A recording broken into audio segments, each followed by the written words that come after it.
హరే కృష్ణ. అందరికీ భాగవతం క్లాస్ స్వాగతం. సో మనం 8వ అధ్యాయం నిన్న ముగించుకొని ఈరోజు మనం 9వ అధ్యాయంలోకి ప్రవేశిస్తున్నాం. సో 8వ అధ్యాయంలో బ్రహ్మ నారదుల వారితో ఆ, మరి 7వ అధ్యాయంలో అనేకమైన బ్రహ్మ నారదుల వారితో అనేకమైనటువంటి ఈ లీలా అవతారాల గురించి చెప్పుకున్న తర్వాత భగవంతుని అర్థం చేసుకోవాలి అంటే మనం భగవుడి యొక్క అనుగ్రహం ప్లస్ భక్తుల యొక్క అనుగ్రహం కావాలన్న విషయం మనం చెప్పుకున్నాము. సో తర్వాత 8వ అధ్యాయంలో పరిషత్ మహారాజు సుఖదేవ గోస్వామిని ఇంకా కృష్ణ కథ మాట్లాడమని చెప్పి ఆయన ప్రేరేపించడం జరుగుతుంది. ఆయన అంటున్నాడు, పరిషత్ మహారాజు, నమ్మకంతో ఎవరైతే నిరంతరంగా కృష్ణ కథను శ్రవణం చేస్తారో వారి హృదయంలో కృష్ణుడు వెంటనే ప్రకటిస్తాడు. సో పరిషత్ మహారాజు హృదయ గోస్వామితో బ్రహ్మ ఆయన్ని భాగవతం ప్రచారం చేయమన్న తర్వాత నారదుల వారు ఏం చేశారు అన్న విషయం మీద మాట్లాడుతూ ఖచ్చితంగా ఇంకా నారదు వారు 100% ఆయన ఏం చేస్తుంటాడు, ఖచ్చితంగా అది వ్యాసుల వారికి, ఆ వ్యాసుల వారి తర్వాత భాగవతం రావడానికి ఖచ్చితంగా కృష్ణ కథనే ఆయన చెప్పుకుంటాడు. కాబట్టి సో కృష్ణ కథ మీద ఎవరైతే శ్రద్ధ పెడతారో, నమ్మకంగా ఉంటారో, అది నిరంతరంగా కృష్ణ కథను వింటారో, సో వాళ్ళ హృదయాల వెంటనే కృష్ణుడు ప్రకటిస్తాడని చెప్పుతూనే ఆ ఆ కృష్ణ కథ ఎవరి కర్ణరంధ్రంలో అయితే ప్రవేశిస్తారో అది వాళ్ళ హృదయంలో కృష్ణుడు ప్రవేశించి వాళ్ళు ఉన్నటువంటి ఆ యొక్క మలినాలన్నీ, కామక్రోధ మోహ మదమాత్సర్యాల రూపంలో అవన్నీ కూడా క్లీన్ చేశాడు శరదృతువులో ఒక వర్షం వల్లే అని చెప్తూ, అది నిజంగా భాగవతం ఒక ఉపశమనం ఇస్తుంది, కృష్ణ కథ ఒక ఉపశమనం ఇస్తుంది. ఎండలో వెళ్ళి మళ్ళీ తిరిగి ఇంటికి వస్తే ఎంత ప్రశాంతంగా, ఎంత తృప్తిగా అతను ఒక ఒక జీవుడు తను భావిస్తాడో, అదే విధంగా కృష్ణుడు గాని హృదయంలో గాని ప్రవేశిస్తే మాత్రం తాను అంత తృప్తిగా, అంత ప్రశాంతంగా, ఆనందంగా ఉండగలుగుతాడు అన్నమాట. ఆ విషయాలన్నీ చెప్తూ లాస్ట్ కి మనం చూసాము, అనేకమైన ప్రశ్నలు వేశాడు మన పరిషత్ మహారాజు. దాంట్లో 9వ అధ్యాయంలో ఈరోజు ముఖ్యంగా భగ ఆధ్యాత్మికమైన జీవుడికి భౌతిక శరీరం ఎలా వచ్చింది అన్న ప్రశ్నతో స్టార్ట్ అవుతుంది. దానికి సమాధానం సుఖదేవ్ గోస్వామి ఇవ్వడంతో ప్రారంభమయ్యి ఇక క్రమక్రమంగా మనం అసలైనటువంటి భాగవతంలోకి మనం ప్రవేశిస్తాం అనమాట. ఇప్పుడు వరకు ఆ భాగవతం సంబంధించినటువంటి ఒక విధంగా చెప్పంటే ఇప్పటి వరకు ఒక విధంగా మనకి ఇంట్రొడక్షన్ లాగే జరిగింది ఇప్పటి వరకు. సో అసలైన భాగవతంలోకి మనం ప్రవేశిస్తున్నాం ఇప్పుడు. సో కాబట్టి ఆ మొదటి ప్రశ్నకి సమాధానంగానే మనం ఈ 9వ అధ్యాయంలో మనం చూడబోతున్నాము. ఇంకా అక్కడి నుంచి క్రమక్రమంగా అన్ని ప్రశ్నలకి సమాధానం రావడం ప్రారంభమవుతాయి అన్నది.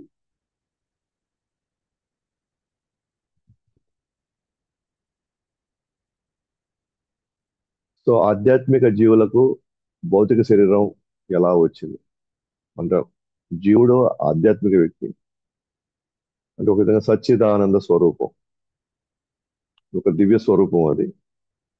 కానీ ఇప్పుడు మనం ధరించినటువంటి శరీరం మాత్రం పంచభూతాలతో చేసింది, అంటే అది భౌతికమైంది. మామూలుగా ఆధ్యాత్మికం భౌతికం రెండు కలవు కదా మామూలుగా. ఈ రెండు వేరు వేరు స్వభావం ఉన్నటువంటి పదార్థాలు కదా. అయితే ఇంకో విధంగా ఆధ్యాత్మిక పదార్థం చాలా శక్తివంతమైంది కదా, ఎందుకంటే భగవానుడి యొక్క తటస్థ శక్తి నుంచి వచ్చింది ఇది. అదే భౌతిక ప్రకృతి వచ్చేసి ఆ భగవానుడి యొక్క బహిరంగ శక్తి నుంచి వచ్చింది. బహిరంగ శక్తి కంటే తటస్థ శక్తి శక్తివంతమైంది కాబట్టి, సో ఎంతో శక్తివంతమైనటువంటి జీవుడిని, నూన్యమైనటువంటి ఈ భౌతిక ప్రకృతి, ఈ భౌతిక శరీరం ఎలా ఆయన్ని పట్టుకునేది అంటే, ఈ విధంగా ఒక విధంగా చెప్పాలంటే మనము ఈ ప్రపంచంలోకి వచ్చిన తర్వాత మనం ఎంత శక్తివంతమైన మనకి ఇంత నూ- ఒక నూన్యమైన శక్తి ఇంత బలంగా మనల్ని ఎలా పీడిస్తా ఉంది. శక్తితో పోలిస్తే ఆధ్యాత్మిక శక్తి చాలా బలమైంది, అసలు భౌతిక శక్తి ఏమాత్రం పనికి రాదన్నమాట. అలాంటిది ఇక్కడ ఈ భౌతిక శక్తి ఎలా వ్యక్తిని ఎలా అల్లాడిస్తా ఉంది. తన చేత అనేకమైనటువంటి కార్యక్రమాలు ఎలా నిర్వర్తింపజేస్తుంది. సో అసలు అసలు ఈ ట్రాప్ లోకి, ఈ వలయంలోకి మనం ఎలా పడ్డాం మనం. ఆల్మోస్ట్ ఇప్పుడు ఎలా అనుకుంటున్నాం అంటే, జీవుడు అనే మనం అంతా ఏమంటే ఈ శరీరమే నేను అనే భావంలోకి వెళ్ళిపోయాం మనం. ఈ శరీరమే నేను అనే భావంలోకి వెళ్ళిపోయాం మనం. కానీ మన భగవద్గీత తెలిసి వచ్చిన తర్వాత మనకు అర్థమైంది, ఈ శరీరం నాది కానే కాదు అసలు. ఏనా? ఈ శరీరం నాది కాదు, ఈ మనసు నాది కాదు, ఈ భౌతికమైన బుద్ధి నాది కాదు, నేను అనే అహంకారం ఏదైతే అది కూడా నేను కానే కాదు. వీటితో ఎటువంటి సంబంధం లేని వాడిని అని మనకు అర్థమైంది. కానీ అయినా కూడా, అంటే మనకి జ్ఞానపూర్వకంగా అర్థమైంది కానీ ఇంకా మనం అనుభవపూర్వకంగా ఇంకా మనం వేరుపడల శరీరంతో, లేదా సూక్ష్మ శరీరంతో కానీ స్థూల శరీరంతో మనం ఇంకా వేరుపడలేదు మనం ఇంకా. కాబట్టి ఎలా వచ్చి ఈ ఆధ్యాత్మిక జీవుడిని ఈ భౌతికమైన శక్తి ఎలా వచ్చి దాన్ని బంధించగలిగింది. సో దీనికి సమాధానంగా హృదయ కోసం అంటారు అన్నమాట. యాక్చువల్ గా జీవుడికి శరీరానికి మధ్య సంబంధం నిజం కాదు, అసలు సంబంధమే లేదు మనం. కానీ మాయ కారణంగానే నిజం అనుకుంటారు. మాయ కారణంగా. మరి ఈ మాయ మనలోకి ఎలా ప్రవేశించింది? ఎప్పుడైతే కృష్ణుడికి మనం దూరం అవ్వాలని మనం మన కోరికతో మనం భగవంతుని ఆ, ఆ, భగవంతుని దగ్గర మనం పెట్టామో, అంటే కృష్ణ, నేను నీకంటే ఎక్కువ అనుభవించాలి, నేను నీలాగే అనుభవించాలి అని ఎప్పుడైతే మనం ఆ దృక్పథంతో ఆయన భగవంతుడు మనం సేవ చేసామో, సో భగవంతుడు వెంటనే ఏం చేయాలి, ఆయన భగవంతుడు అక్కడ ఉన్నాడనే మనం మర్చిపోవాలి. అప్పుడే మనం భగవంతుడి కంటే ఎక్కువ మనం ఇక్కడ ఆనందంగా ఉండగలుగుతాం. ఎందుకంటే యజమాని ముందు సేవకుడు, యజమాని ఉన్న సమక్షంలో యజమాని ఎంత స్వతంత్రం ఇచ్చినా సరే, సేవకుడు మాత్రం తాను స్వతంత్రంగా వ్యవహరించలేడు. ఎందుకంటే లోపల ఒక భయం ఎప్పుడు ఉంటుంది, నా యజమాని ఇక్కడ ఉన్నాడు అని. ఎప్పుడైతే యజమాని పక్కకి వెళ్ళిపోతాడో అప్పుడు తన స్వతంత్రంగా హాయిగా ప్రశాంతంగా ఆ సేవకుడు ఉండగలుగుతాడు. అలాగే మనం కూడా భగవంతుని ఏం కోరుకున్నాం, నేను ఎక్కువ ఆనందం నేను పొందాలి, లేదా నీలాగే నేను కూడా ఆనందం పొందాలి అన్నప్పుడు జీవుడు యజమానిని మర్చిపోవాలి. అంటే భగవంతుని మర్చిపోతేనే ఆయన ఆనందం ఉండగలదు. ఎట్లయితే సేవకుడు మర్చిపోతేనే, సేవకుడు యజమాని మర్చిపోవాలి, అప్పుడే సేవకుడు ఆనందంగా ఉండగలుగుతాడు, స్వతంత్రంగా ఉండగలుగుతాడు. కాబట్టి ఒక పక్క నేను భగవంతుడి కంటే నేను ఎక్కువ ఆనందంగా ఉండాలో, లేదా భగవంతుడి లాగా నేను ఆనందంగా పొందాలి అనే భావన ఒక పక్క పెట్టుకొని, భగవంతుడి సమక్షంలో ఎవరు కూడా ఆనందంగా ఉండలేరు. ఎట్లాగైతే యజమాని ముందు సేవకుడు ఎప్పుడు ఆనందంగా ఉండలేడు. నువ్వు నువ్వు స్వతంత్రం తీసుకోమని కూడా తీసుకోలేడు. ఎందుకంటే లోపల ఎప్పుడు కూడా ఆ గౌరవం, ఆ బిడియం, ఆ భయం ఎప్పుడు ఉంటుంది. కానీ ఎప్పుడైతే అటువంటి మన యొక్క భావంలో మనం భగవంతుని సేవ చేసామో ఇంతకు ముందర, భగవంతుడు మన యొక్క కోరికను మన్నించి మనకేం చేశాడు, ఇప్పుడు భౌతిక ప్రకృతిని సృష్టించాడు. ఈ భౌతిక ప్రకృతిలో నీకు నచ్చినట్టుగా, నువ్వు కోరుకున్నట్టుగా, నీకు ఎలా కావాలి నువ్వు అలా ఉండు. ఎందుకంటే నువ్వు అదే కోరుకుంటున్నావు కాబట్టి, నా నుంచి దూరంగా ఉండవు నువ్వు కోరుకుంటున్నావు కాబట్టి, నువ్వు నీకు నేను ఇటువంటి ఒక పరిస్థితి నేను క్రియేట్ చేస్తాను. ఎందుకంటే నువ్వు కోరుకున్నావు, నాకైతే అది ఇష్టం లేదు. మనం గమనించినప్పుడు ఆ చూస్తున్నాడు, తల్లిదండ్రులు చిన్న పిల్లల్ని ఒక పెద్ద షాపింగ్ మాల్ తీసుకెళ్లారు అనుకోండి. మేబీ ఒకన్నర సంవత్సరం పిల్లవాడు ఎవరైతే కొంచెం నడవగలుగుతాడు, మనము ఆ ఆ పిల్లవాడిని ఏం చేయాలనుకుంటున్నాం, గట్టిగా మనతో పాటు పెట్టుకోవాలనుకుంటాం ఎప్పుడు. అంటే మనం అతను మోస్తూనే మనం మాల్ తిరుగుతూ ఉంటాం. ఎందుకు?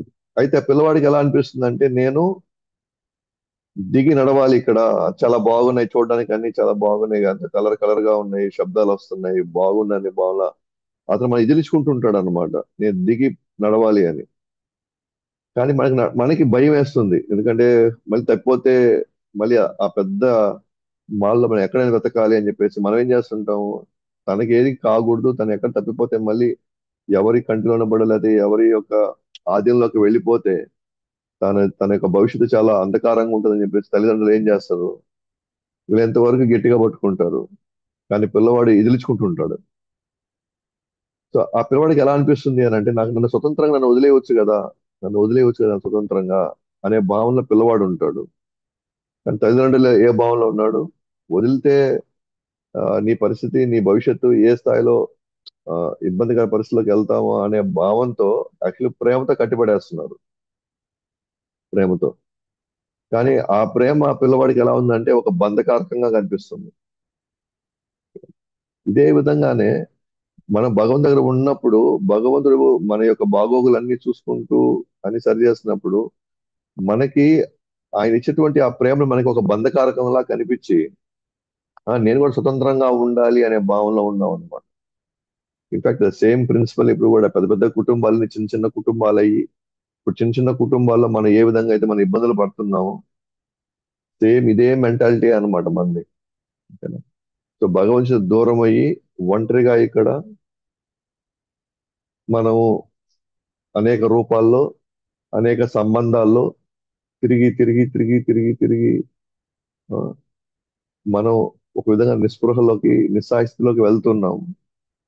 కానీ ఆ స్థితి మనకి భయం వేస్తుంది కదా. ఆ భయం వేసినప్పుడు ఎవరిని మనం యాక్చువల్ గా అప్రోచ్ అవ్వాలంటే, ఎవరిని మనం కలుసుకోవాలో మనకు తెలియదు. అది తెలుసుకోలేకపోవడం ఏం చేస్తామంటే, అది మర్చిపోవడానికే మనం పెళ్లి చేసుకుంటాం. అది మర్చిపోవడానికే మనం ఏం చేస్తాం, వివిధ సంబంధాల్లోకి మనం వెళ్ళి రకరకాలుగా మనం ప్రవర్తిస్తూ ఉంటాం అన్నమాట. సో కాబట్టి భగవంతుడు ఏం చేస్తున్నాడు, మన స్వతంత్రాన్ని ఆయన గౌరవిస్తూ, ఎట్లయితే ఒకసారి తల్లిదండ్రులు ఇంకేం చేయలేక వదిలేస్తారు, ఆ వదిలిన తర్వాత ఆ పరిగెత్తి ఎక్కడో పడ్డము, లేదా దేనికో కొట్టుకోవడము, లేకపోతే ఇంకెవరో వచ్చి వాళ్ళని కిడ్నాప్ చేయడము, ఏదో జరుగుతూ ఉంటాయి అక్కడ. సో తల్లిదండ్రుల భావనేమో కాపాడాలి, నాతో ఉంటేనే సేఫ్, అంటే భద్రత ఉంటుంది అనే భావనలో తల్లిదండ్రులకు ప్రేమ ఉన్నప్పుడు, సో పిల్లవాడు మాత్రం లేదులే నేను పరిగెత్తాలంటాడు.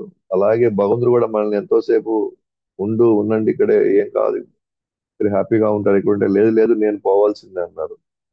కాబట్టి ఎప్పుడైతే భగవంతుడు దూరం అయ్యామో అప్పుడు మాయ ఎంటర్ అయింది అనమాట. ఎందుకంటే మాయ ఎంటర్ అయితేనే మనం భగవంతుని మర్చిపోగలుగుతాం. ఎంటర్ అవ్వకపోతే అనుకోండి, మనకి మనం అనుకున్న స్వతంత్రం మనకి అనిపించదు. మాయ ఎంటర్ కాకపోతే, ప్రవేశించకపోతే మనకు కావాల్సిన స్వతంత్రతగా మనం జీవించలేము, ఏదైతే మనం కోరుకున్నాము. మాయ ఎంటర్ అయితే కృష్ణుని మర్చిపోయి మన ఇష్ట ప్రకారం మనం వ్యవహరించి దానికి తగినట్టుగా కర్మను మళ్ళీ మూట కట్టుకుంటాం. కాబట్టి కృష్ణుడు మాయని ప్రవేశింపజేయాల్సింది. ఆ మాయతోనే మనం అనుకుంటాం ఇదంతా నాదే, నేనే ఇక్కడంతా చేస్తున్నాను, నా వల్ల ఇదంతా జరుగుతుంది, నేను లేకపోతే ఇదంతా ఏమీ ఉండదు, ఇదంతా నేను నాది అనే భావన చేసి. ఓకేనా? వాస్తవానికి ఈ శరీరము మంది కాదు, ఇక్కడ ఉన్నటువంటి మనతో ఉన్నటువంటి వ్యక్తులు మన వల్ల కాదు, ఇక్కడ వస్తువులు ఏది నాది కాదు. ఓకే. ఎట్లా అంటే కల్లో వారి శరీరాన్ని చూస్తున్నట్లు, ఇప్పుడు మన కల్లో ఒకసారి మనమే కనబడుతుంటాం, ఏదో పనులు చేసుకుంటున్నో, లేకపోతే ఎక్కడ తిరుగుతున్నట్టునో, లేకపోతే ఒక్కోసారి అడవిలో మన ఏదో ఒక పులి వెంటాడుతున్నట్టు. అసలు నేను నన్ను నేను ఎలా చూసుకోగలను, నేననేది ఇక్కడ నిజం, నేను నిద్రపోతున్నాను. కానీ కల్లో నన్ను నేను చూసుకుంటున్నాను, నా శరీరాన్ని కూడా నేను చూసుకుంటున్నాను. చూసుకొని ఆ పులి వెంటాడుతుంటే నాకు ఇక్కడ భయం వచ్చేస్తుంది. నాకు భయం వచ్చి యాక్చువల్లీ నేను అక్కడ లేను అక్కడ, ఆ పులి నన్ను వెంటాడట్లేదు. కానీ ఎటువంటి భ్రమకి నేను వెళ్ళిపోయానంటే, పులి వెంటాడుతుంది, నన్ను నేను కాపాడుకోవాలని చెప్పేసి లోపల విపరీతమైనటువంటి ఆందోళనకి, భయానికి మనం గురవుతున్నాం అన్నమాట. కానీ వాసనగా ఆడేం లేదు. అంటే నిజమే, అప్పుడు మన కళ్ళు తెరిచి చూస్తే మనం పడుకొని నిద్రపోతున్నాం. అంటే ఆ మాయ చూడండి ఎంత స్ట్రాంగ్ గా ఉందో. యాక్చువల్లీ మనం పడుకొని నిద్రపోతున్నాం, కానీ మన జీవితంలో చాలా జరిగిపోతుంది. నన్ను ఒక ఒక ఒక ప్రమాదం నన్ను వెంటాడుతుంది. ఆ ప్రమాదం నేను ఎట్లయినా సరే నేను బయటపడలేదు. లోపల గిలగిలగా మనం కొట్టుకుంటున్నాం అనమాట. మనం విపరీతంగా కొట్టుకుంటున్నాం. కానీ లేచి చూస్తే ఆడేమీ జరగల. అసలు ఏమీ లేదు అక్కడ. అంటే నేను నా కల్లో నేను శరీరం చూడడం కూడా మాయే అది. కాబట్టి ఆ మాయా ప్రభావితమైనటువంటి ఎవరైతే ఆ జీవుడున్నాడో, అంటే నేనే ఇక్కడ అధిపతిని, నేనే ఇక్కడ యజమాని అనే భావంలో అనేకమైనటువంటి చేయకూడని కర్మలన్నీ చేసుకుంటూ కూర్చున్నాడు. ఎప్పుడైతే మన స్థానం మనం మర్చిపోతామో మన ఇష్ట ప్రకారంగా మనం వ్యవహరిస్తాం అన్నమాట.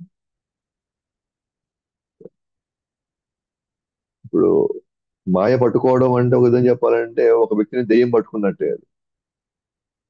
ఎప్పుడైతే దెయ్యం పట్టుకుంటుందో ఆ వ్యక్తి ఎవరో ఏంటో అసలు తనకు తాను ఏం చేస్తాడో తనకు తెలియదు. అదే విధంగా మాయా ప్రభావితమైనటువంటి మనము మనం ఏం చేస్తామో మనకు తెలియదు అనమాట. మనకి నచ్చిందలా చేసుకెళ్తున్నాం. మనకి నచ్చనిదంతా ధ్వంసం చేసుకుంటూ వెళ్తున్నాం. అలాగా ఎన్నో కర్మలు వెనకాల మనం సేకరించి పెట్టుకున్నాం అనమాట. సో వాటి పరిణామాలు ఈ రోజు మనం అనేక రూపాల్లో మనం తిరుగుతూ నేను నాది అనే భావనలు అన్ని అనుభవిస్తూ ఉన్నాం అనమాట. మనుషుల జన్మలే కాదు, జంతు జన్మలో కూడా నేను నాదిరా అక్కడ ఇంకా ప్రబలంగా ఉంటుంది నేను నాది అనేది. మనుషుల ఇంకా కొంత అవగాహన చేసుకోవచ్చు ఇది నాది కాదు అనే భావనలోకి రావచ్చు, కానీ జంతువులు అదే ఆ పరిస్థితి లేదు. కానీ ఎప్పుడైతే మరి దీని నుంచి ఎట్లా బయటపడాలి అని అంటే ఎప్పుడైతే మనం భగవంతుడిని భక్తి ద్వారా సంబంధంలోకి వచ్చినప్పుడు మాత్రమే నేను నాది అనే భావం నుండి బయటపడతాం. ఉదాహరణకి భగవంతుడి గురించి మనం శ్రవణం చేయాలి. ఇప్పుడు మనం తెలుసుకున్నాం కదా రెండో స్కందంలో మనం 5, 6, 7 అధ్యాయాల్లో మనం చూసుకున్నాం భగవంతుడు ఏ విధంగా సర్వలోకాలని ఏ విధంగా సృష్టిస్తున్నాడు అని. దాంట్లో అసలు ఎటువంటి పదార్థాలు లేనప్పుడు ఆయనే ఆ పదార్థాలు నింపాడు. అన్ని పంచభూతాలు, జ్ఞానేంద్రియాలు, కర్మేంద్రియాలు, తన్మాత్రాలు, మనసు, బుద్ధి, అహంకారం అన్ని నింపింది కూడా అన్ని భగవంతుడిని నింపాడు. అంటే దీనికి అంతా యజమాని ఎవరు? భగవంతుడు. మరి నేనెవరిని? ఆయన వచ్చినటువంటి ఒక శక్తిని నేను. అంటే ఆయన యజమాని, నేను సేవకుడిని. ఇక్కడున్న ప్రతి ఒక్కరు ఎవరు? ఆయన యొక్క సేవకులు వీళ్ళంతా. మన సేవకులు కాదు. అంటే మన అహంకారం, మన గర్వం తెచ్చడానికి ఎవరు ఇక్కడ లేరు ఇక్కడ మనం. అది సొంత కుటుంబం అయినా సరే, మన సొంత వ్యవస్థలైనా సరే, అది బంధువుల మధ్యన సరే, వీళ్ళెవరు నా వాళ్ళు కాదు. సో వీళ్ళెవరిని నేను వాడుకునే పరిస్థితి లేదు. అది తెలియకుండా మనం ఏం చేస్తామంటే నేను నేను సంపాదిస్తున్నాను కాబట్టి నేను చెప్పినట్టు మీరు చేయాలి. లేకపోతే నేను ఇంటిని మొత్తం నేను చక్కదిద్దుతున్నాను కాబట్టి అంతా నేను చెప్పినట్టు జరగాలి. మేము కన్నాం కాబట్టి మీరు నేను చెప్పినట్టు మీరు చేయాలి. సో ఇవన్నీ కూడా ఈ భావన అంతా కూడా ఎప్పుడు పోతుందంటే భక్తి ద్వారా భగవంతుడి సంబంధంలోకి వచ్చినప్పుడు మాత్రమే అప్పుడు మనకి రియాలిటీ పిక్చర్ వస్తుంది. బాబు ఇది మొత్తానికి ఒక యజమాని ఉన్నాడు, నాకు కూడా యజమాని ఉన్నాడు, నాతో ఉన్న వాళ్ళందరికీ కూడా ఒకడే యజమాని ఉన్నాడు. కాబట్టి ఒక యజమాని ఒక ఒక సేవకుడు యజమానికి ఏం చేయాలి, యజమాని ఎలా చెప్తే అలా చేయాలి. అంటే మన అదృష్టం ఏంటంటే మన యజమాని అత్యంత దయామయుడు, కరుణామయుడు, అత్యంత జ్ఞానవంతుడు, అత్యంత ప్రేమను కురిపించగలుగుతాడు మన యజమాని. సో మన తల్లిదండ్రులు దయామయులు, కరుణామయులు లేదా మనకి ప్రేమను అందిస్తారన్నప్పుడు చక్కగా మిగతా అన్ని పక్కన పెట్టి వాళ్ళు చెప్పింది మనం చేసుకుని వెళ్తూ ఉంటే అంతకంటే అదృష్టము, ఆనందం ఇంకోటి లేదు. ఎందుకంటే ఈ తండ్రి ఎవరైతే ఉన్నాడో ఈయన సామాన్య వ్యక్తి కాదు, అత్యంత ఐశ్వర్యవంతుడు, అత్యంత శక్తిమంతుడు, మనకి ఏం కావాలన్నా చేయగలుగుతాడు. ఆయన మనల్ని తను చెప్పింది చేయమంటాడంతే. ఎందుకు? మన బాగు కోసం, మనం పవిత్రం అవ్వడం కోసం. సో కాబట్టి ఈ మాయ అనేది ఏదైతే ఉందో, ఏదైతే భౌతిక శరీరం ఏదైతే వచ్చిందో అది ఇప్పుడు బలంగా తయారైంది అనమాట. ఇది యాక్చువల్గా అది చాలా నూన్యమైంది. అంటే నాసి రకమైన శక్తి అది. ఆధునిక శక్తి చాలా బలమైంది. కానీ ఇప్పుడు ఏ స్థితికి వెళ్ళిపోయాము అని అంటే ఆధ్యాత్మిక శక్తి చాలా బలహీనంగాను, భౌతిక శక్తి చాలా బలంగాను మనకు కనబడుతుంది. కానీ అలా కనబడుతుంది అంతే. కానీ యాక్చువల్‌గా భౌతిక శక్తి అంత బలమైనది కాదు. అందుకనే 3 అధ్యాయం నుంచి 4 అధ్యాయం భగవద్గీతలో మనం ప్రవేశించేప్పుడు కృష్ణుడు అంటాడన్నమాట. ఈ కామాన్ని మనం జయించాలంటే ఆధ్యాత్మిక బలము, ఆధ్యాత్మిక జ్ఞానం కావాలి. సో ఆధ్యాత్మిక బలం, జ్ఞానం ఉన్నవాళ్ళు మాత్రమే ఈ యొక్క నేను, నాది అనే కామ ప్రవృత్తి నుంచి వాళ్ళు బయటికి రాగలుగుతారు. లేకపోతే కామాన్ని మనం జయించడం అనేది మన వల్ల కాదు. దైవీహేష గుణమై మమ మాయా దురతయ, అంటే ఈ దైవ గుణం అనేది, ఈ మాయాశక్తి అనేది కూడా నా యొక్క శక్తేను. అది దాటడం నీ వల్ల కానే కదా. దురత్యయ, అసలు వల్లే కాదు. మా మేవయ్యే ప్రపద్యంతే, కానీ ఎవరైతే నన్ను శరణు వేడతారో మాయా మేతాం తరంతితే, వాళ్ళు మాయ నుంచి చాలా ఈజీగా బయటపడగలుగుతారు. అదే ఇక్కడ అంటున్నాడు అనమాట.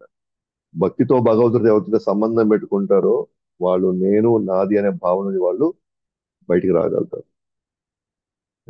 మళ్ళీ చెప్తున్నాను కదా, భక్తి ద్వారా మాత్రమే, కర్మ, జ్ఞాన, యోగ మార్గాల్లో కాదు. ఇంకా వేరే ఎటువంటి మార్గంలో కూడా భగవంతుడి యొక్క ఈ యొక్క మాయ నుంచి మనం బయటికి రాలేము. సో దీన్ని కొనసాగిస్తూ బ్రహ్మ భగవంతుడి మధ్య ఉన్న సంభాషణ ఒక వేదిక. ఆ వేదికలో భాగంగా ఇవన్నీ కొంత చర్చ జరిగింది అనమాట ఇదంతా. ఇప్పుడు సంభాషణ ఎవరి మధ్య జరుగుతుంది? బ్రహ్మ భగవంతుడి మధ్య. ఇంతకుముందు బ్రహ్మ నారదుల వారు, అంటే బ్రహ్మే తాను స్వయంగా ఉంటూ భక్తిలో ఏ విధంగా తాను భగవంతుడి యొక్క దర్శనాన్ని పొందాడు, అండ్ భగవంతుడు తనకి ఎటువంటి వరాన్ని ఇచ్చాడు.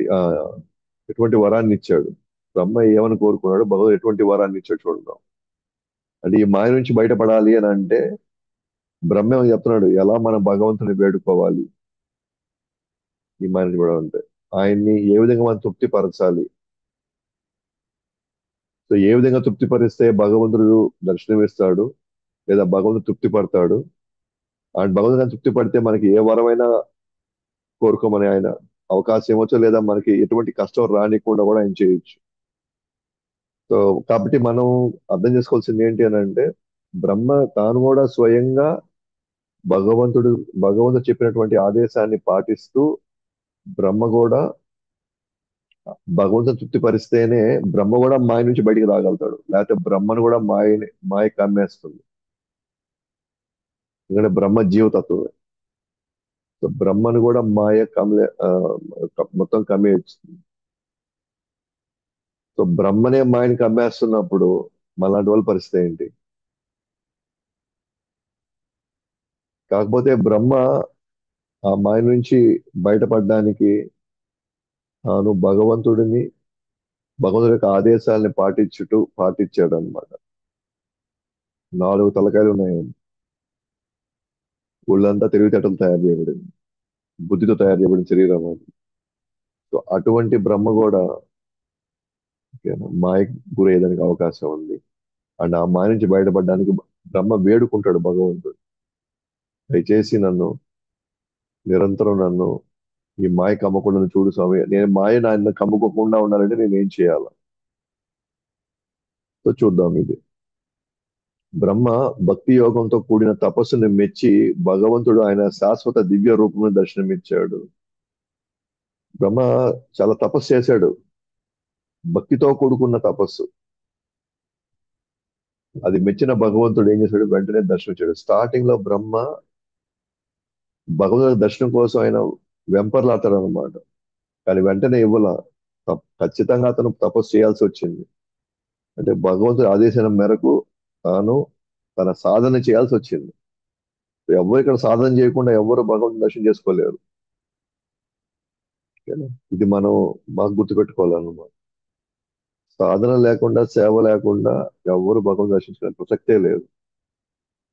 ఒకవేళ ఎవరికైనా చిన్నప్పుడే భగవంతుడి దర్శనం జరిగింది అని అంటే, ఇది గురు పరంపరలో సాధన ద్వారా వచ్చింది అంటే, వాళ్ళ గత జన్మలో వాళ్ళు చాలా సాధన చేశారని అర్థం. అంత తపస్సు లేకపోతే అంత సేవ ఏదో చేశారు వాళ్ళు, అందుకే వాళ్ళకి ఈ జన్మలో వాళ్ళకి వెంటనే వాళ్ళకి దర్శనం కలిగింది. కాబట్టి మనకు తెలిసింది కదా, బ్రహ్మ మొట్టమొదటి ఆధ్యాత్మిక గురువు. తామర పుష్పంపై కూర్చొని దాని మొదలు కనిపెట్టలేకపోయాడు. మరియు సృష్టి ఎలా చేయాలో కూడా అర్థం కాలేదు. అసలు మొదట మనం చూసాం కదా, మహావిష్ణువు అనేక బ్రహ్మాండాలు సృష్టిస్తాడు. ప్రతి బ్రహ్మాండంలోకి గర్భదక్షాయి విష్ణు ప్రవేశిస్తాడు. ఆ గర్భదక్షాయి విష్ణు యొక్క నాభిలో నుంచి ఒక తామర పుష్పంలో నుంచి బ్రహ్మ బయటకు వస్తాడు. ఈయన మొట్టమొదటి ఆధ్యాత్మిక గురువు. ఎందుకనంటే భగవంతుడు ఫస్ట్ వేదాలు ఇచ్చింది బ్రహ్మకే. సో 4 వేదాలు 4 తలల్లో నింపుకొని 4 తలలతో వేదాలని బయటికి ఆయన ప్రచారం చేస్తాడు. ఎవరికి? నారదుల వారికి. కాబట్టి గురు పరంపరలో ఇస్కాన్ మనం ఫాలో అయ్యేదంతా కూడా బ్రహ్మ పరంపర నుంచి ఫాలో అవుతున్నాం మనం. బ్రహ్మ నుంచి.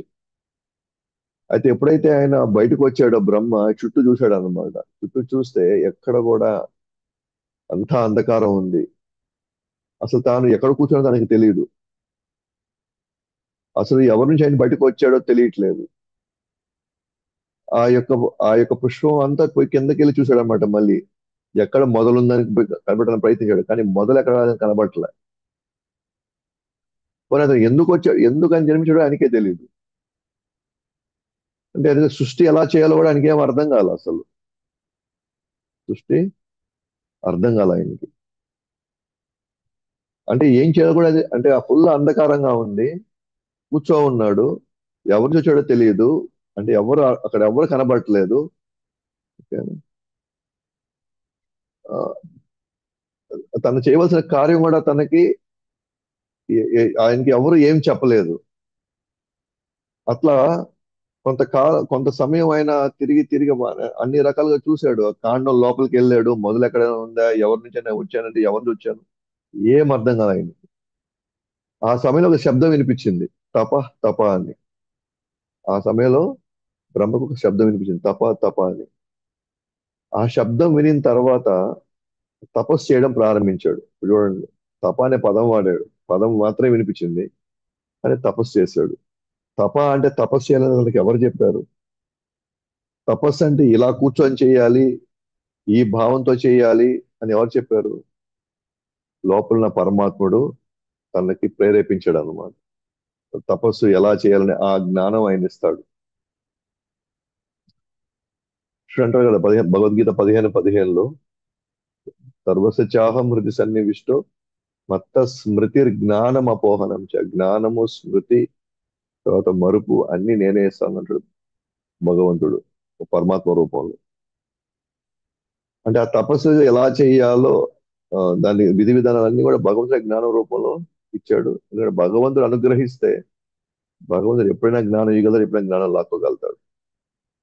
అలా 1000 ఖగోళ సంవత్సరాలు తపస్సు చేశాడు అనమాట. 1000 ఖగోళ సంవత్సరాలు తపస్సు చేశాడు. ఎప్పుడు అట్లా 1000 ఖగోళ సంవత్సరాలు, సెలెస్టియల్ ఇయర్స్ అంటారు ఇంగ్లీష్ లో, తపస్సు చేసిన తర్వాతే తనకి కృష్ణుడు ఫస్ట్, అంటే భగవంతుడు ఫస్ట్ వైకుంఠ దర్శనం చూపించాడు ఫస్ట్.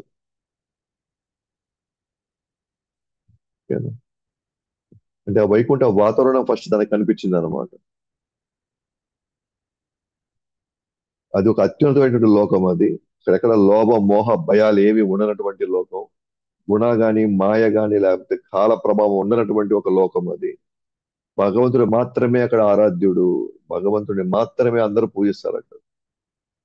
ఇక్కడ ఏంటి, మనం అందరం లోభ మోహ భయంతో ఉండేటువంటి గుణ మాయ కాల ప్రభావం ఉండేటువంటి లోకం.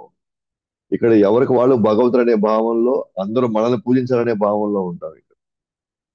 కానీ అక్కడ మాత్రం భగవంతుడే మాత్రమే ఆరాధ్యుడు. ఇక్కడ అంటే ఆరాధన అందుకునేవాడు భగవంతుడు మాత్రమే. చూశారు అక్కడ వైకుంఠ వాతావరణంలో, అక్కడ వైకుంఠ వాసులు ఎలా ఉన్నారో చూశాడు. అంతా కూడా చతుర్భుజ రూపంలో ఉన్నారన్నమాట. చతుర్భుజ ఆకారంలో నీలి మేఘ వర్ణంలో ఉన్నారన్నమాట. పీతాంబర వస్త్రధారణం చేస్తున్నారు. అందరూ కూడా నవయవనంలో ఉన్నారు. అంటే ముసలితనం అక్కడ లేదు అక్కడ. విమానాల్లో విహరిస్తున్నారు అనమాట అక్కడ. హాయిగా అక్కడ కూడా మగవాళ్ళు ఆడవాళ్ళు వాళ్ళు విమానాల్లో విహరిస్తున్నారు. అంటే ఒక్కోసారి అంటే నేను చూసిన నాకు మన కానీ గమనిస్తే చాలా మంది పిల్లలకి అంటే ఎవరైనా బయటికి వెళ్తారు అనుకోండి పెద్దలు బైక్ లో వెళ్తుంటే పిల్లలు వెంటనే నేను కూడా కూర్చోవాలంటారు బైక్ లో వెళ్ళాలని. అంటే వాళ్ళకి ఎంత చెప్పినా సరే లేదు లేదు నేను కూడా వస్తామని కూర్చుంటారు. జస్ట్ వాళ్ళు ఏంటంటే ఆ బైక్ లో పోవడం వరకు ఆ అనుభవం కావాలి వాళ్ళకి. నాకు అనిపిస్తుంది అంటే అంత చిన్న పిల్లల్లో అంటే పెద్దల వాహనంలో కూర్చొని విహారం చేయాలని ఆ ఇష్టం అంటే కామన్ గా కనబడుతుంది అందరిలో అది. బహుశా మనందరికి కూడా ఈ అనుభవం ఉండిందేమో అంటే విమానాల్లో తిరిగి విహరించే అలవాటు మనలో ఉండిందేమో ఇంత ముందర. అప్పుడు మనం ఆ వాతావరణం నుంచి మనం బయటకు వచ్చాం కాబట్టి లోపల ఆ ఇంప్రెషన్స్ అలాగా ఉన్నాయేమో. అందుకే ఇంతకుముందు మనకు విమానం తిరిగే అలవాటు ఉండింది. అంటే విహారం చేసే అలవాటు ఉంది కాబట్టి ఇక్కడికి వచ్చిన తర్వాత కూడా మనం విహారం అది కారు కావచ్చు బైక్ కావచ్చు దేంటైనా సరే పిల్లలు వాళ్ళకి తెలియని ఒక ఆనందం అన్నమాట. తెలియని వాళ్ళు తో వాళ్ళు సంతోషంగా ఉంటారు వాళ్ళు. ఎందుకనంటే విమానాల్లో విహరిస్తాం బట్ అది నా అబ్జర్వేషన్ అది. సో లక్ష్మీదేవి అది గమనిస్తున్నాడు బ్రహ్మ. లక్ష్మీదేవి స్వయంగా భగవంతుడి సేవ పాద సేవల్లో ఆయన మహిమలను కీర్తిస్తూ ఉంటుందన్నమాట. సో లక్ష్మీదేవి కూడా అక్కడ సేవే చేస్తుంది. సో లక్ష్మీదేవికి నారాయణుడు పక్కనే స్థానం కావాలంటే ఆమె కూడా అక్కడ ఏం చేయాలి? ఆమె కూడా సేవ చేయాల్సిందే. అంటే ఆమె సేవ చేస్తున్నప్పుడు భగవంతుడి దగ్గర స్థానం పొందడానికి మనం ఎంత సేవ చేయాలి మనం? ఆమె కీర్తిస్తున్నప్పుడు భగవంతుడిని మనం ఎంత కీర్తన చేయాలి? అలాగే సునంద నంద ప్రబల అర్హణ సేవలు అందుకుంటున్నాడు. అంటే వీళ్ళంతా ప్రముఖ వైకుంఠ వాసులు అన్నమాట. నిత్యం భగవంతుడి సేవలో ఉండేవాళ్ళు. సో వాళ్ళందరూ కూడా భగవంతుడి సేవ చేయడం బ్రహ్మ చూస్తున్నాడు ఆ వైకుంఠ వాతావరణంలో.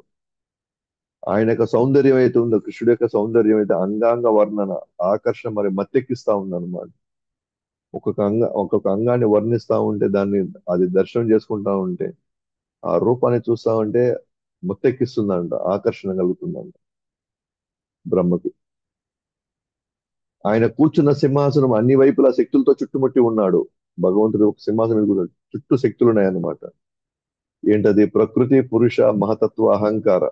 అదే ఈ భౌతిక శక్తులన్నీ కూడా ఇది 16 అదే 5 పంచభూతాలు 10 ఇంద్రియాలు మనస్సు షడైశ్వర్యం అష్టసిద్ధులు అన్నీ కూడా భగవంతుడు చుట్టే అవన్నీ అలుముకో ఉన్నాయి.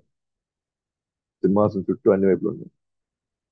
అంటే ఆయన మనకి ఎప్పుడు కావాలంటే అవి పంపిస్తుంటాడు అనమాట మనకు కావాల్సినప్పుడల్లా. మన భగవంతుడు దూరం అవ్వాలనుకున్నప్పుడల్లా సరే నువ్వు పోయి వాళ్ళని ఆ మాయలో పెట్టు అని చెప్పి వీటిని పంపిస్తున్నాడు అనమాట. అంటే పూర్తిగా ఆయన ఆధీనంలో ఉన్నాయని అర్థం అన్నమాట. అంటే ఆయన చుట్టే ఉన్నాయంటే అర్థం ఏంటి? ఆయన ఆయన ఏది చెప్తే ఆయన ఎలా చెప్తే అవన్నీ ఎలా నడుచుకుంటాయి. పంచభూతాలు కావచ్చు ఇంద్రియాలు కావచ్చు అహంకారం ఏదైనా కానీ కంప్లీట్ కంట్రోల్ ఉన్నాడు భగవంతుడు. కాబట్టి భగవంతుడి దర్శనంతో బ్రహ్మ ఆనందంలో భావోద్వేగానికి గురై ప్రమాణాలు చేశాడు. ప్రణామాలు చేశాడు.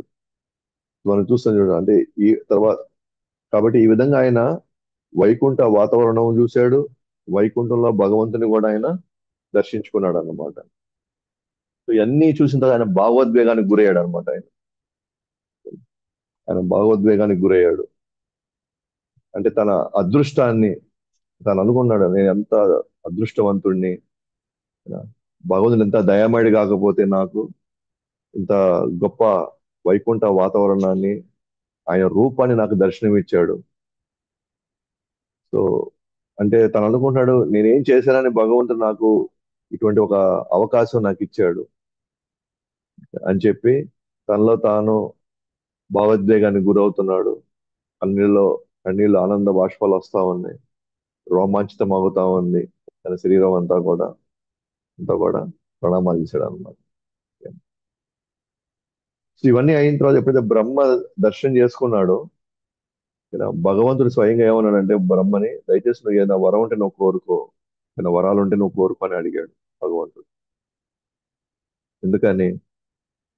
భగవంతుడి ఆదేశం మేరకు బ్రహ్మ అటువంటి గందరగోళ పరిస్థితుల్లో కూడా ఏది తన ఆవిర్భవించినప్పుడు బ్రహ్మ చుట్టూ ఏమీ లేదు.